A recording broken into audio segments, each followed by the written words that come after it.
wanted to start off this video by saying thank you to all my subscribers. I hit and surpassed 50 subscribers. I think we're sitting at 52 subscribers right now on this channel. So really, thank you from the bottom of my heart. I really mean it. For every time I get a subscriber, I literally celebrate. It's a really big accomplishment for me.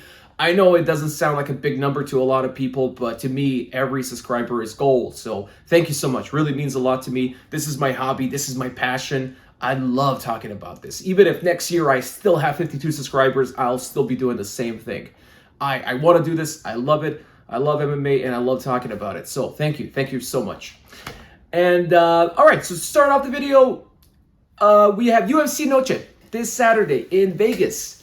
Mexican Independence Day, and you know what? I consider myself partly Mexican. I know I don't look like that. I don't have Mexican blood, but I'm married to a Chicana, a Mexican-American woman. So yeah, consider myself partly Mexican, and living here in LA, I'm really exposed to that. So yeah, I appreciate every Mexican also watching me. Thank you. Shout out to all the Mexicans watching here. So yeah, we got UFC Noche. We got Alexa Grasso defending the title. Can you believe that? It was, I mean, she fought Valentina Shevchenko. She got the title. Now we're having a rematch. So Alexa Grasso, kudos to her, man. This woman didn't lose in the last 3 years. Ever since she went up to flyweight, she lost in the strawweight before. She moved up to flyweight. She's undefeated. I don't know if you guys know this. The last 3 years, she is undefeated. And now, on top of that, on the cherry on top, she beat Valentina Shevchenko, an amazing champion, one of the best ever to do it. And now they're having a rematch. So I rewatched the first fight. Check it out, guys. It's on YouTube. Free fight. Really worth watching. It was a great fight. Quick breakdown. I'm not going to get into too much. It happened before. I'm not going to go into very details. But first round. So it ended in the fourth round by submission by Alexa Grasso. So first round, I would say Alexa Grasso won the first round. Valentina came back second, third round with her takedowns.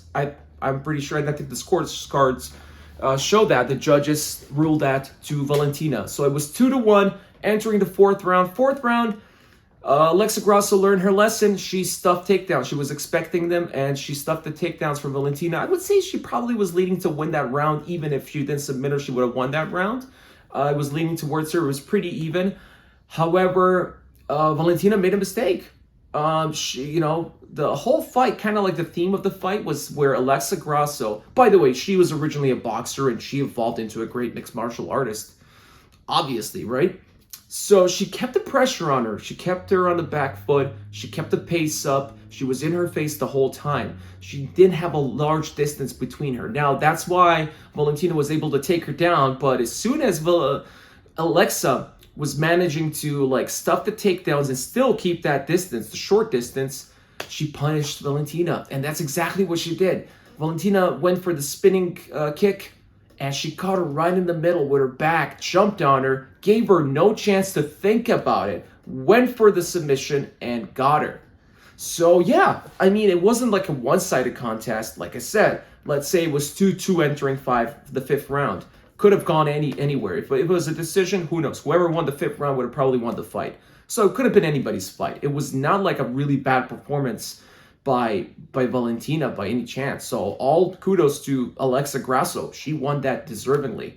However, Valentina is still great. Now imagine her after this loss. Valentina, by the way, also didn't lose in 6 years. The last person she won was 6 years ago, and that was in the bantamweight division versus Amanda Nunes, the female GOAT. So this is her first ever loss. The first loss since Amanda. In 6 years. She's like the most dominating female champion ever.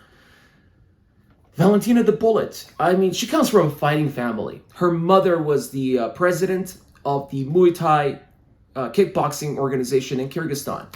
So she grew up in a fighting family. Her dad was also like a football player for the national team. So they're all about sports, all about athletics. Her sister is a fighter herself. So, I mean, she lives, breathes, was raised like this. That's what she does, So for some people, she might have come out as sore after the loss. I don't think so. I feel like she gives the kudos to Alexa. And she's determined. She wants it back. That's it. She doesn't care about anything else. She's been training hard. And honestly, I believe her. I believe her. If I would believe anybody, it's Valentina. She looks like a person that's completely devoted to fighting. And now she had a task. She has a big task. She wants to get their belt back. She thinks she well-deservingly can win that back. And does she have what it takes? Absolutely.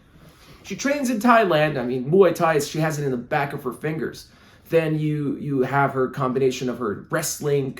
Also, she's a good counterpuncher. Now, I think in this fight, she has to move. If she wants to, she says she will go move forward and attack. Go for it.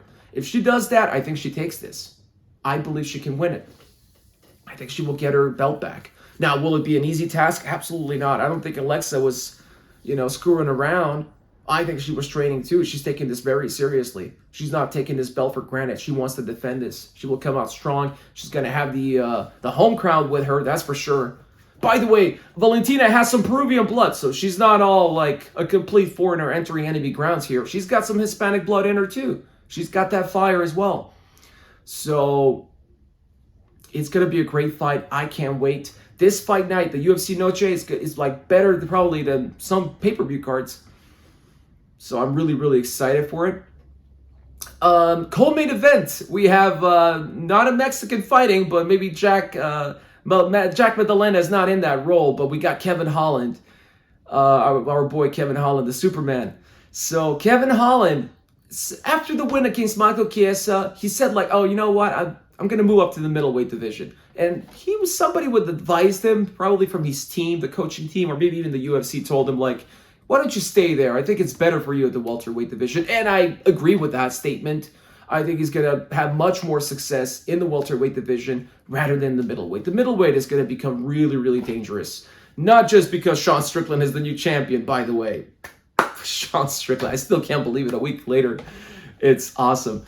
We got upcoming killers in the middleweight division, big guys, and I don't think Kevin Holland fares well in that division. So welterweight is dead also at the same time right now. You got the top guys holding the division. I'm really pissed off at them, by the way. I gotta mention this. I mean, Leon Edwards, I don't know if he's the one holding up the conversation against, does he not want to fight Colby? That's the last information that we got from him was, no, I don't want to fight Colby, right?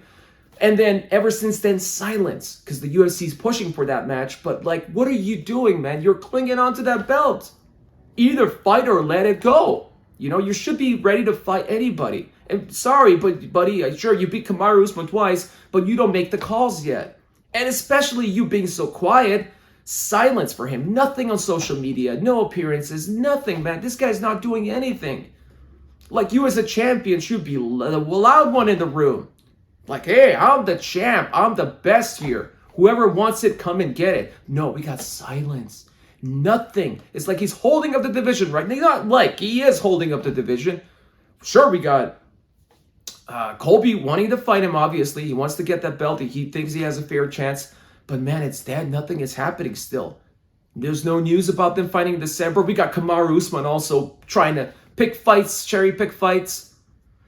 We got Bilal Muhammad, what's his name, also wanting to fight for the title, but not nobody else. So it's pretty dead there. I'd love for these young guys to get in the mix, get these old guys up from their ass, sitting down, and move up the division. Kevin Holland is not a young guy, but man, I'd love to see him contest for the title. Why not?